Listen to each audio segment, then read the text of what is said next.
What's going on, everybody? Doug Lane here, Fast Lane Car Care. We've got ourselves a 2020 Chevy Malibu.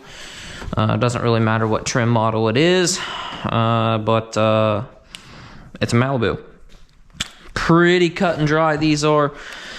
I'm gonna show you how to do the back window. Sorry, this, I guess I just peeled the one piece off, but this has been tinted at one point before. It's got a 30-day tag, so I'm guessing that the dealership probably removed this tint so they could have an easier time selling the car. It happens, or somebody peeled it off before they brought it in to trade it in, just depends. But there's definitely glue residue. There's chunks of window tint on that window, and as you can see here, just to prove it to you, right there, some old tint left behind, some glue. So we're gonna have to be on our P's and Q's and make sure we get this right. I think at least the strip was done because we got some glue residue up here. This car probably came from out of state because it also has inspection sticker residue down here. I'm in Ohio, we don't have inspections, so we don't have those stickers. But it's getting 5% all the way around and a 35% full windshield. And I thought about just doing everything kind of like I normally would, but I do have extra time today. This is the only one on the books for today. So whenever I do a car that gets two different shades, what I like to do, it's a little tip you can use.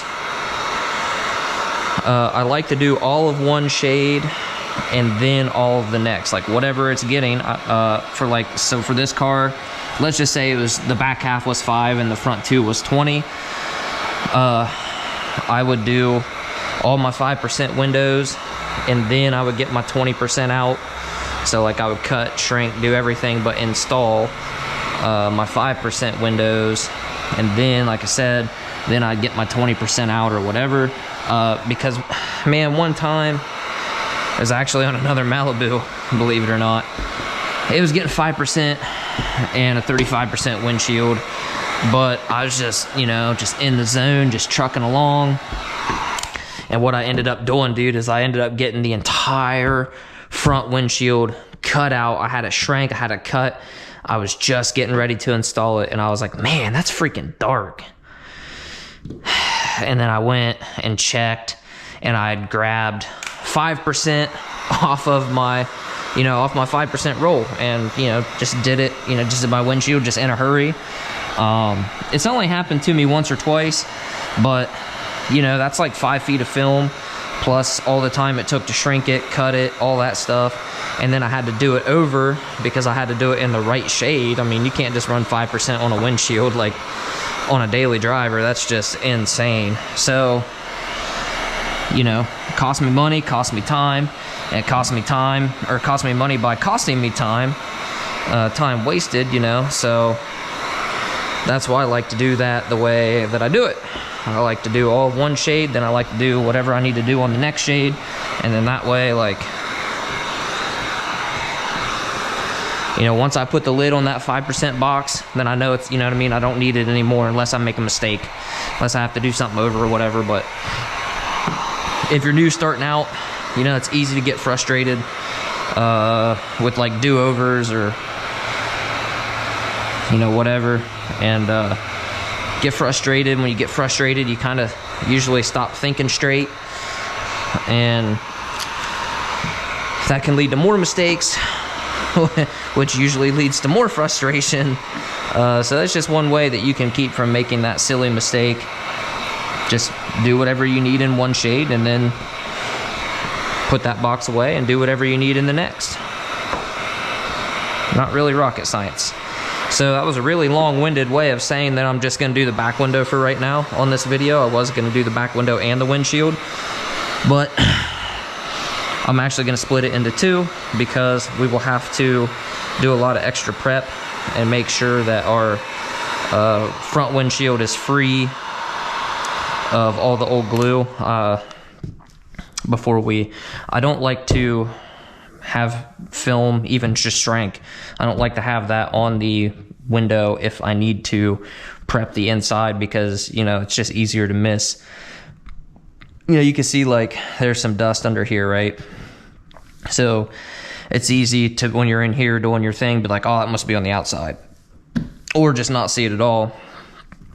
And then you go to put your film on, and you know, you've got glue chunks left behind or whatever. So that's why I'm going to do it that way. But I also wanted to point out something that I just did. I'm sure you just saw me kind of like push that finger or whatever over and off to the side.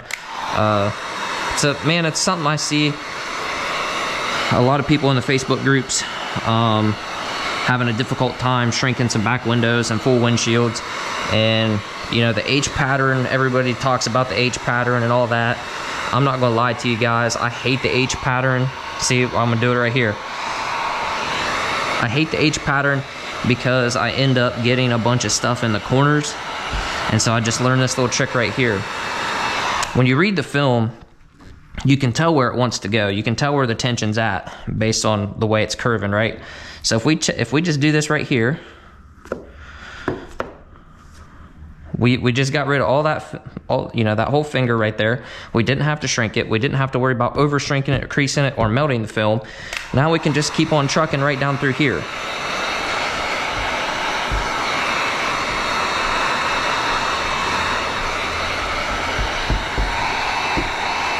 I'm sure that's going to be way above where I need it to be.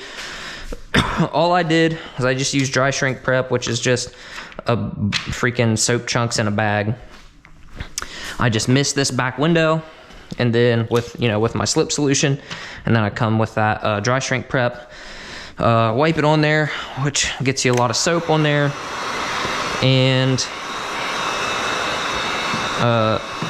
then I just kind of let it dry for a minute while I do other stuff, like, you know, cleaning the other glass. In this case, I went ahead and prepped the windshield too, at least the outside, which probably shouldn't have, because like I said, I have to remove some glue and stuff, but it's not really a ton of glue, so I don't think it's gonna really bother us too much. And all I'm doing there is just giving this soap a minute to dry. And then once it's pretty much dry, we'll go ahead and put our film on there, and then I just tack down the middle. I make my line down the middle. I pull my film kind of tight, so like I'll start here and just kind of put me a little, so the film wants to stay in place, and then I'll hold my edge up and I'll lay it down so it's pretty tight, and then I just kind of push this stuff down. I don't lock it down, I don't get it wet and lock it. I just kind of, you know, just so I can move. If there's a little finger trying to go this side, or, you know, this way or this way, I'm just trying to move it, basically is all I'm doing. And then I come to the other side, repeat the same process, right? So this, assuming I did, you know, the middle that way, now this side is still free floating, so I'll lift it up, put my squeegee here, and I'll pick it up and do the same thing, so that way it's nice and tight. Gets rid of a decent amount of the extra film in most cases just by doing that, so it's just going to make it easier for you to shrink. All I'm doing right there, not really rocket science. I just double shrink the bottom, that way I don't really have to worry about fingers popping up on the inside.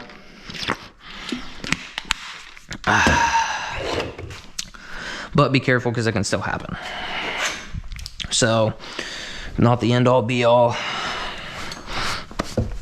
This car's filthy. It's been raining for like 2 or 3 days. Well, I take that back. It was like kind of sunny yesterday, but then I don't know, ended up raining.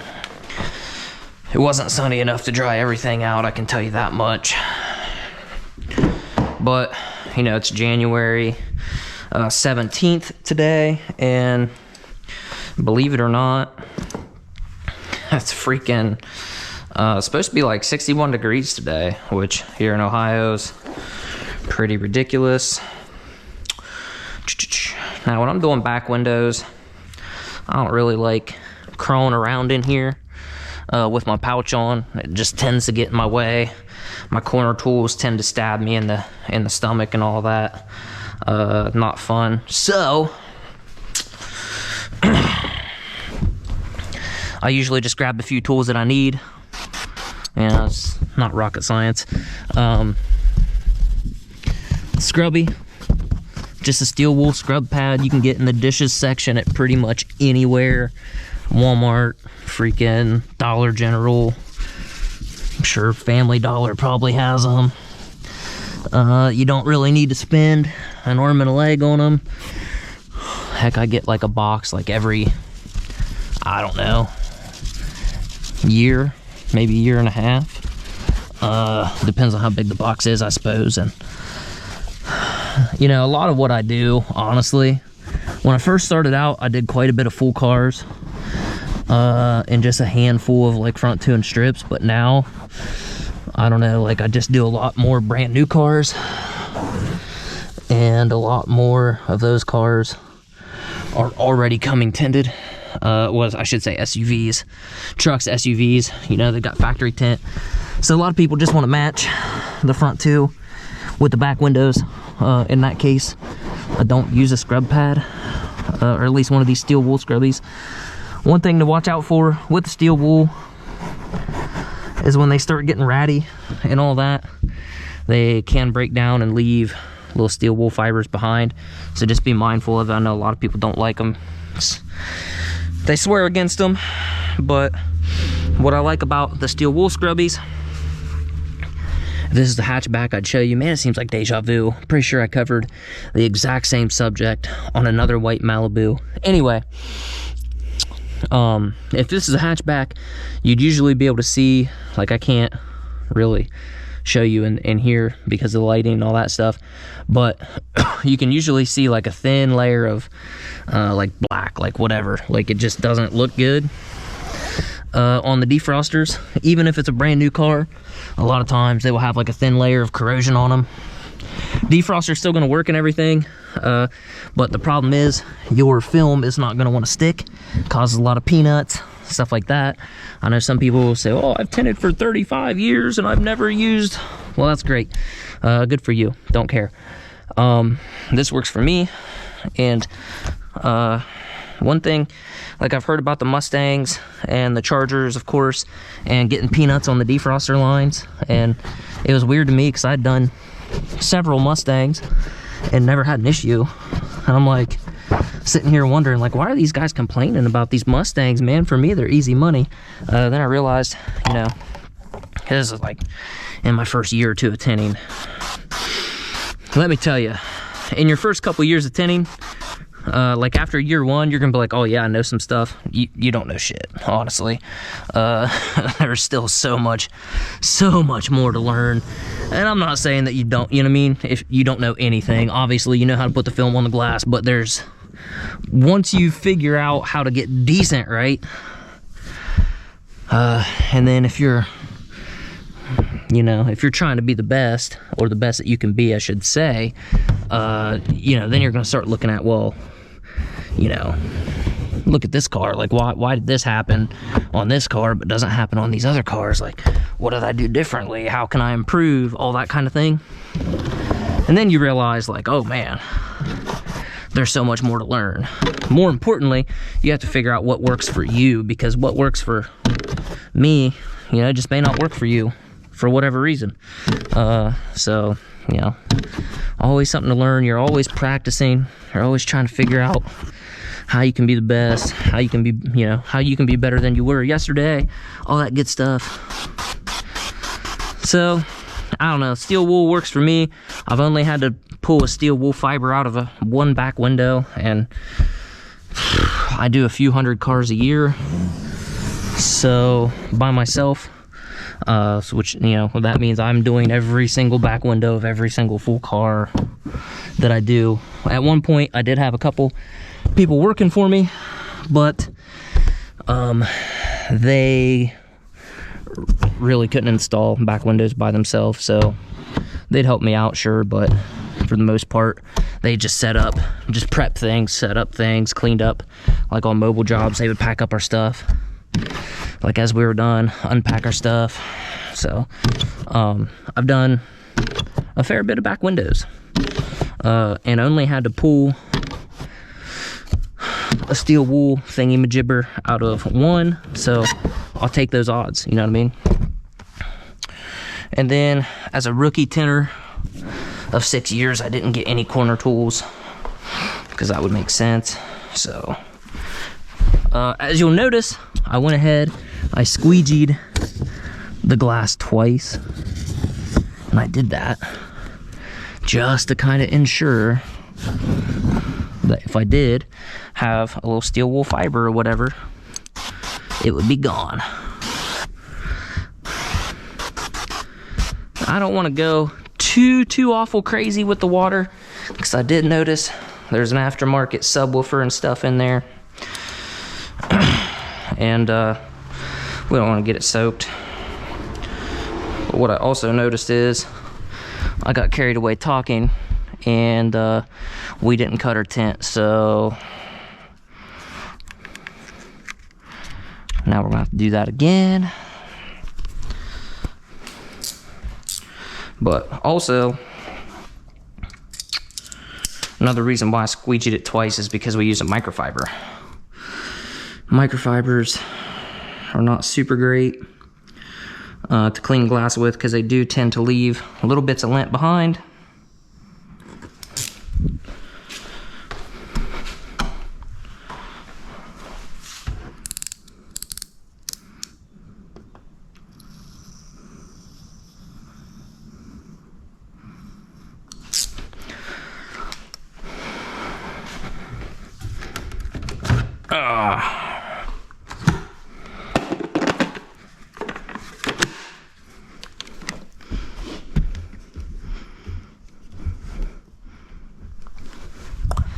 Just goes to show, man, we all make mistakes. We all get kind of thrown off our game sometimes.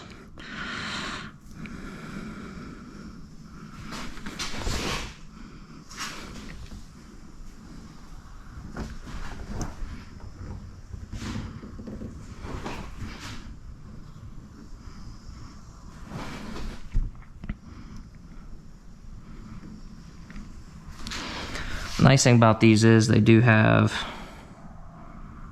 pretty decent amount of a border all the way around, so you don't have to be like dead on. You can be off a little bit.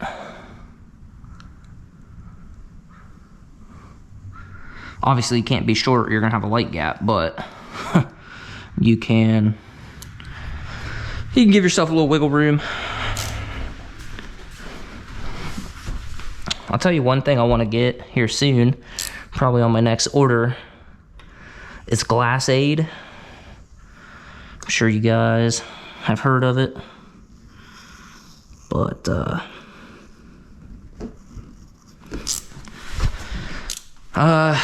you know, you're supposed to be able to not have to use a light, which would be cool.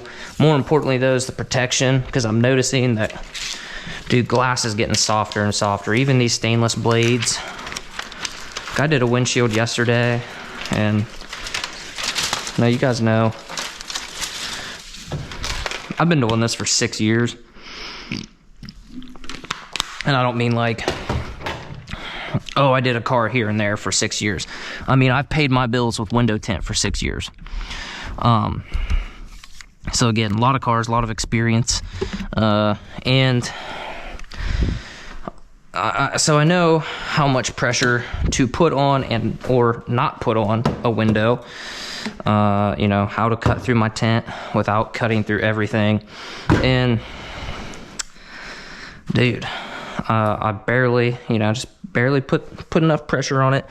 And I noticed on this windshield that I had just the thinnest little cut line pretty much all the way around it, which is not good.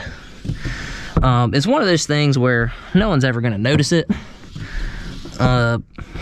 because it's super faint. You had to know what you're looking for. You had to catch it in just the right light and all that stuff. So it's not like I was like, oh man, I gotta replace your glass and stuff. But and it just proves the point that I think everybody's been talking about, in the groups and stuff, like glass is just getting softer and softer. It's getting easier and easier to damage it. So I think this next order I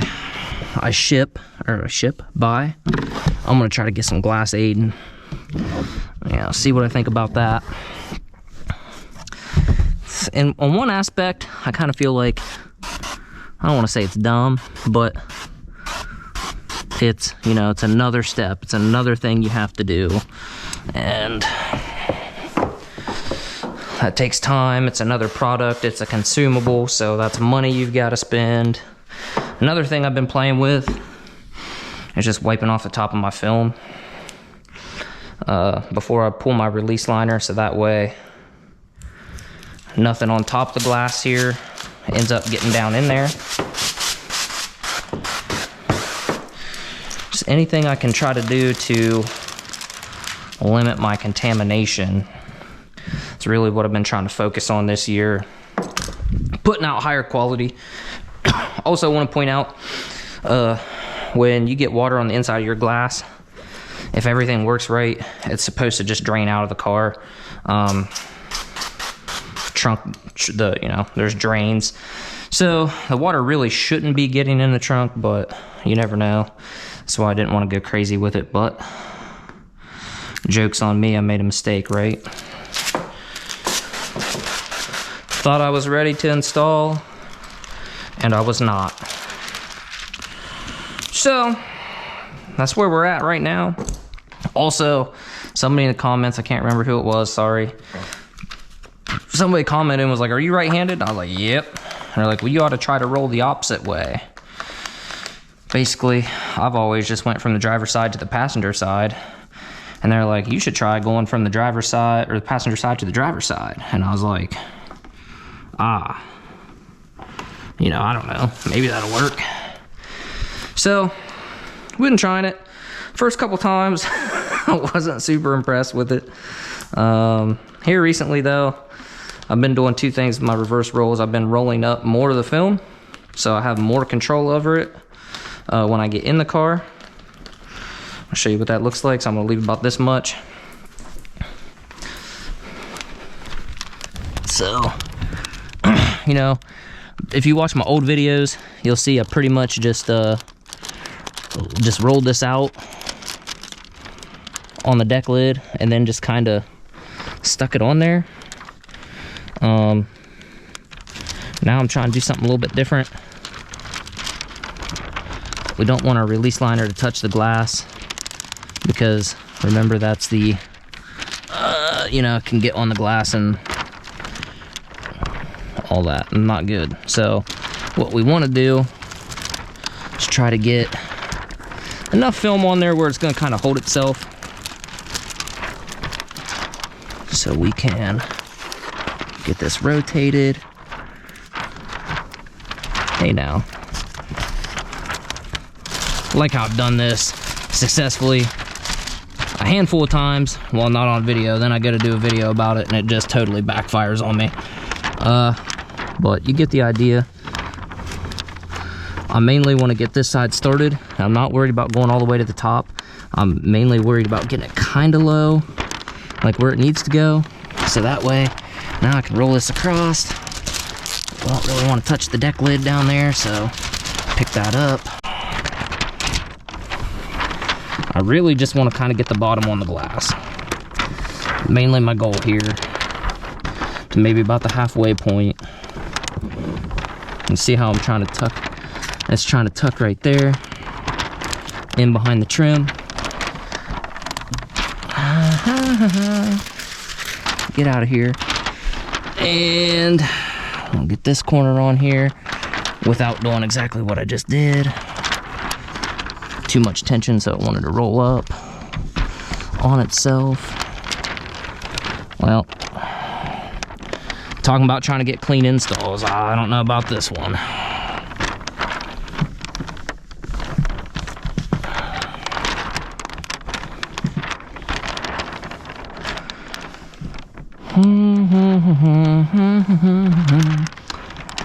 At this point, I really don't want I don't like the top of this film being exposed this long. I'd rather have it on the glass, but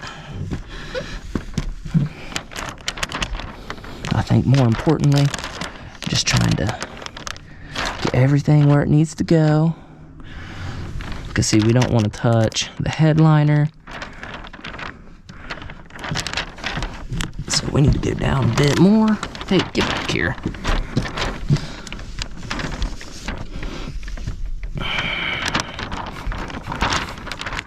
We can dang near chalk this up as a fail. Like, I'll be real surprised if it comes out as clean as we want it. Also, interesting thing to note, yesterday this slip solution was way too slippery.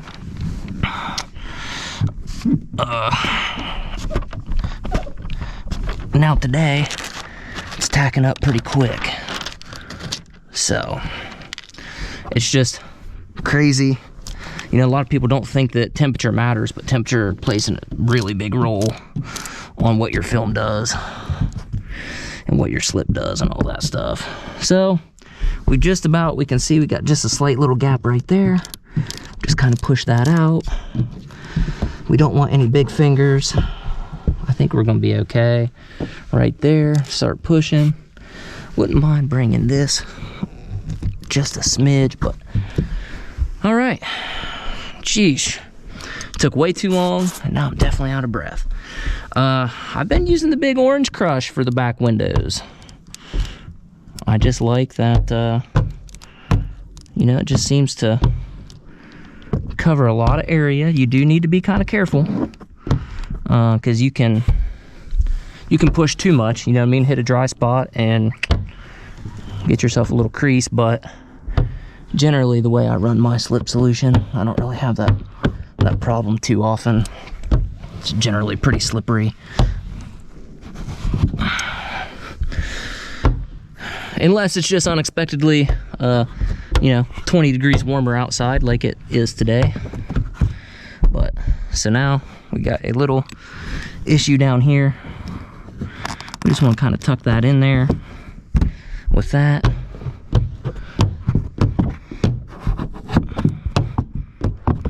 And push it out. I like to get as much as I can with this because the bulldozer, you know, it does a great job. It just is not a super stiff, sturdy squeegee. So you can get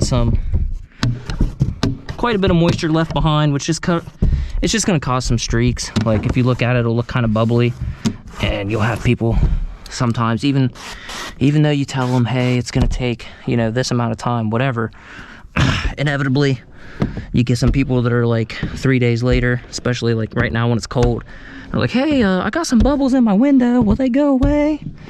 Yeah, they'll go away, give it some time, she'll cure. Now I'm just using my Fusion Hybrid because I've found that it's a bit stiffer. I can get a little more extraction than out of the big orange crush. That big orange crush is actually a flat glass squeegee. Well, it's what it's marketed as.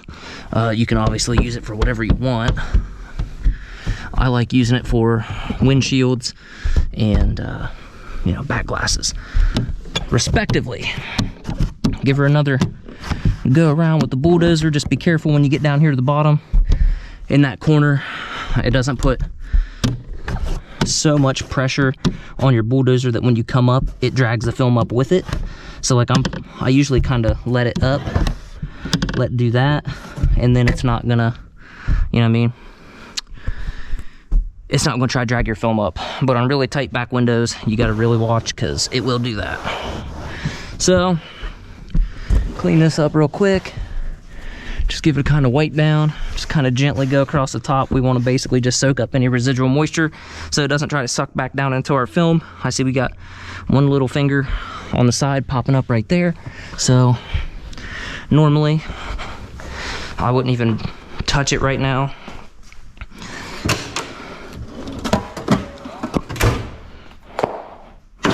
But for the sake of the video, I'll show you guys.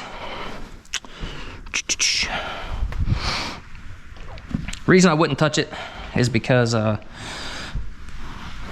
You know, it's gonna dry here in a minute anyway. Oh, got a little finger down there too.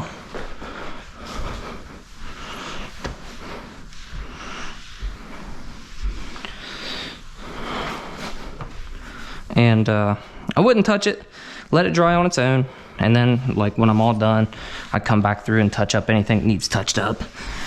But again, just for the video, I'm gonna show you how, you know, let's say customer's waiting on it or something like that. You know, you need to get done like right now. I really need to adjust the headband here. It's somehow not tight enough. You can start the car, run the defrosters if you want.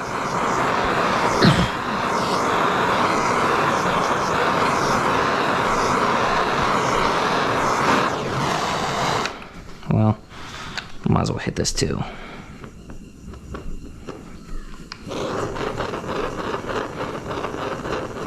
And don't go overboard. Like, that's pretty warm.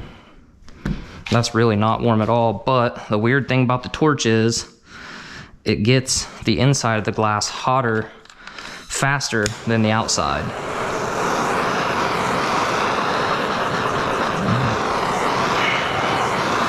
Okay, so customers waiting on it, whatever, we don't have a whole lot of time. When you get this done, two things. One, I just heated this up, and see, I'm not like going right at it. I'm gonna give this some time for the heat to transfer through the glass. So we got a little moisture pocket right there. Okay, boom, boom. We're just sucking up its moisture. Bro, seriously? All that talk about peanuts and I got a dang peanut? I don't think so.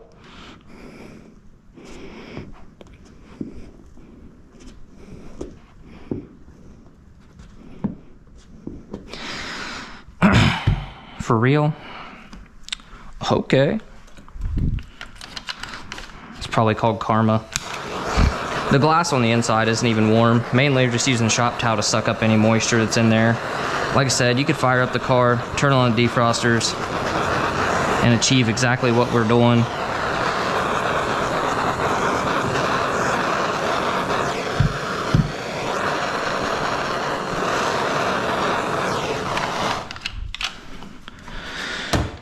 Or, like I said, if you had time, you could just leave this, sit here and wait, because that's really just what's going on. The film's still wet, so it's not wanting to stick.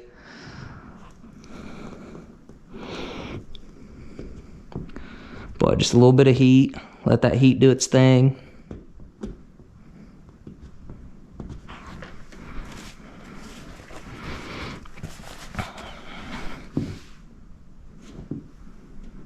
Kind of go over that.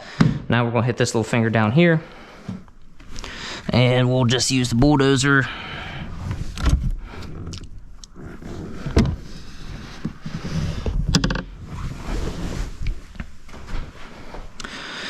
And you could leave it sit here for a minute if you want. Generally, it doesn't matter if you get that warm enough. Looks like we got a little something right there. I don't know what the deal is today. A couple of different issues that I just never have on back windows. So, but now we gonna have them, I guess. And let's see if that fixed it. Yeah, pretty much. We'll wait a little bit, push it down again, and we see we got a little finger right here trying to pop out on the side. Same deal. Give it some pressure. Take the shop towel, just absorb the moisture. It may try to pop up later. That's one reason why I like to do the back window first, because that way, if I'm gonna have any issues, what we got here, we got a little finger right there, a little bubble. If we have any issues, we can fix them. You know what I mean, before it goes. If you do the back window last, sometimes, you know, 10, 15 minutes down the road, yeah, something's gonna pop up, especially in the spring and fall. Like you see, got a lot of moisture coming out of those defrosters. I have to go back and watch the video. Did we just forget to freaking hard pass this or what?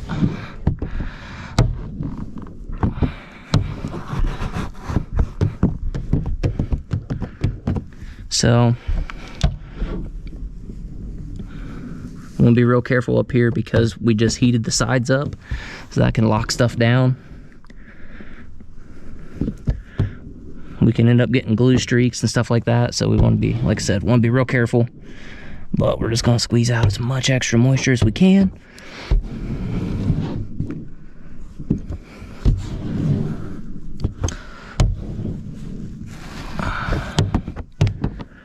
Sheesh.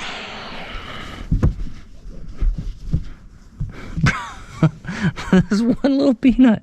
Like, what the heck? Okay, little buddy. Now, let's say you had one that was real stubborn, or let's say you had it, didn't know it, came back, 10 minutes later, 15 minutes later, it's already starting to tack up. You can take your OFA and poke it right on that defrost line, and it's dangerous. You got to be right on that line, otherwise you just put a hole in the visible portion of your tent. Put it right there on that line, and you can kind of heat it up a little bit and shrink it, and then use the chiseler and just push the top and bottom towards the line. You'll get rid of it same way. Just a little more tricky doing it that way, but that's all we have for the back window, guys. I will probably do a video on the windshield too. You can see our dot matrix is but that's to be expected with dot matrix. Then we got this little deal right here. We'll just push that out here in a few minutes with our bulldozer. Once it starts to tack up a little bit, I might just go ahead and hit it now because we do have a little bubble, and I don't want to wait for it to I don't want it to tack up and then end up putting an air pocket in it or a glue streak. So go ahead and work that for a minute. That's why it's nice to have different tools. Okay, you can see right there it didn't really help it, probably because it's already starting to tap. Enter the reach. So just give the reach a little spritz there, and you can put a lot more pressure on it than you can with the bulldozer. So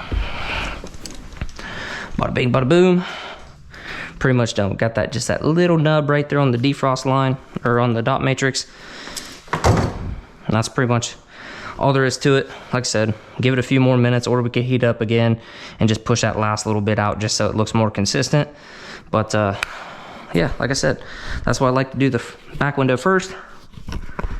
That way it can have time to do whatever it's going to do, and then you can fix it before it goes out.